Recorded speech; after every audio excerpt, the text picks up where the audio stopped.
ശാഫിഈ മദ്ഹബ് പ്രകാരം ഉളുഹിയത്ത് മുഅക്കദായ സുന്നത്താണ്.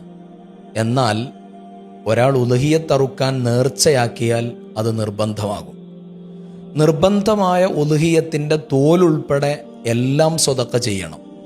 സുന്നത്തായ ഉളുഹിയത്തിൻ്റെ അല്പമെങ്കിലും സ്വതക്ക ചെയ്യൽ നിർബന്ധമാണ്. ഉളുഹിയത്ത് മൃഗത്തിൻ്റെ തോലുൾപ്പെടെ ഒന്നും തന്നെ വിൽക്കാൻ പാടില്ല. വിൽക്കൽ മാത്രമല്ല, അറവുകാരന് കൂലിയായി കൊടുക്കാനും പറ്റില്ല. മുസ്ലിങ്ങളിൽ തന്നെ പെട്ടിട്ടുള്ള ഫക്കീർ, മിസ്കീൻ എന്നിവരാണ് ഉളുഹിയത്തിൻ്റെ അവകാശികൾ.